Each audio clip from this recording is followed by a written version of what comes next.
Hello, this is Simon.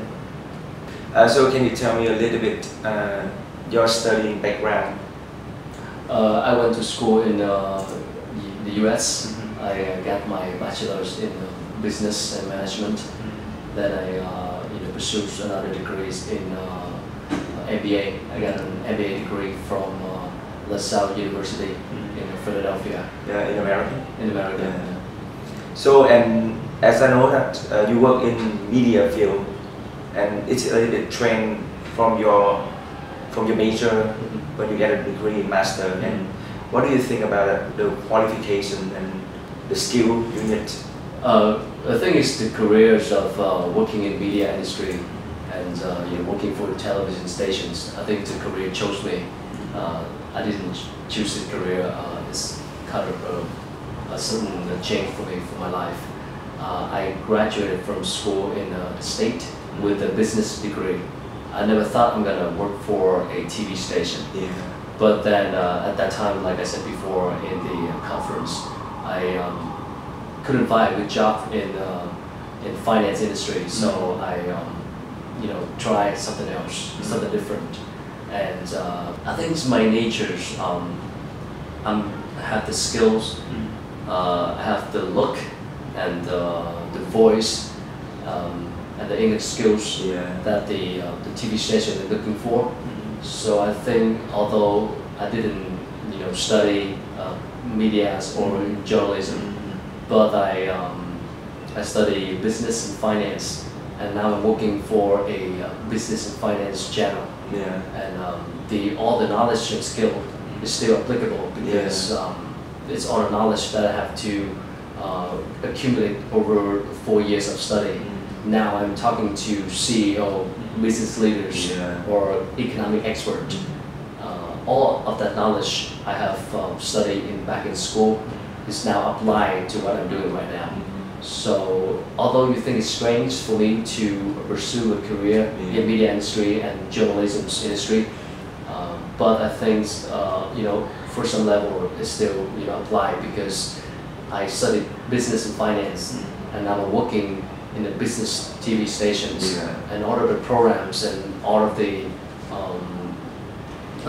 work that I have done in the business station is all related to what I have learned in school.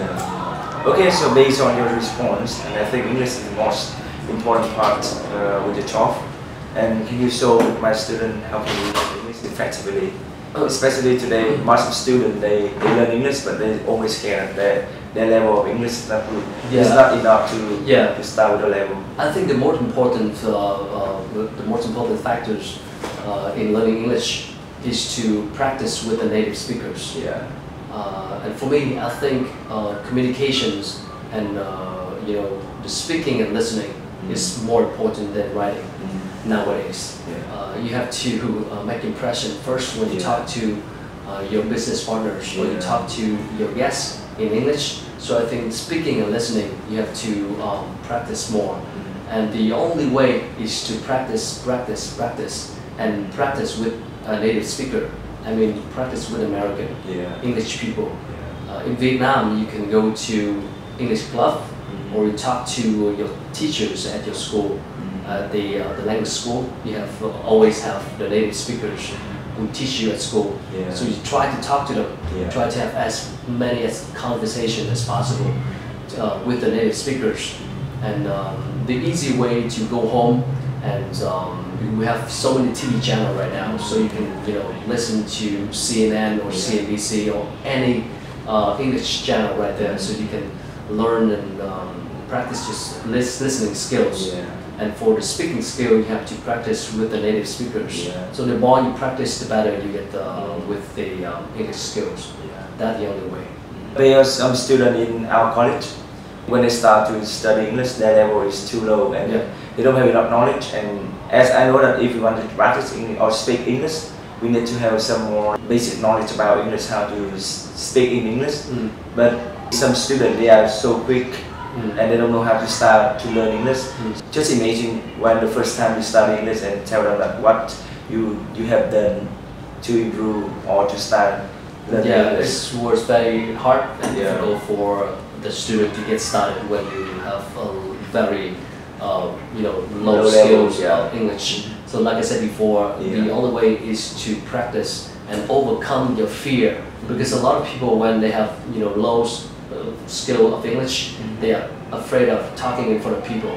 They're very afraid to speak up and to stand and talk to the crowd, or even in a normal conversation when you go to school, you're afraid to speak out because you're afraid that you're going to make a mistake. So my advice is, no matter how weak you are or how low skill you are, try to speak out, try to talk, and willing to make mistake. Because when you make mistake, the teachers or your friends or your native speakers, they can tell you what to do. They give you best advices. If you don't talk and you don't speak out, how can you know how to fix your problems? So I think the most important thing is you have to willing to take make a mistake and overcome your shyness. Because if you're shy, then you never learn English well enough. But you have to speak out, talk to people, even though your levels of skills or your efficiency is very low. But you have to speak out and talk to people. Can you tell me more some advantages for a student who study in journalism or media field, and the role of the English, the importance of learning English? I cannot stress enough the importance of learning English and the English skills in today's media industry, because you can learn so much from the internet, from what's happening around the world. That's all English. So you go to on the internet, YouTube, Google. You can just learn everything about the media industry, because everything is right there, but in English. So you have to understand, you have to be able to listen to and understand what they are saying. So if you can improve your English skills, I think you have a very good advantages in your career, because you can learn by yourself.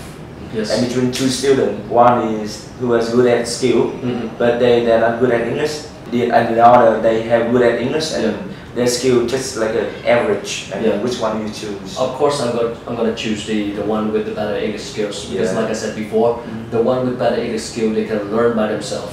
This job is about learning yourself.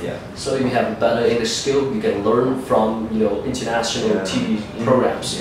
You understand more about what's happening around the world, the trends and the technology that we're dealing with. So it helps you open yourself up more to the world. So I would choose the one with better English skills. Okay, again, thank you for your coming here today, and thank you for your advice. Good luck with your... It's my pleasure. Thank you. Appreciate it.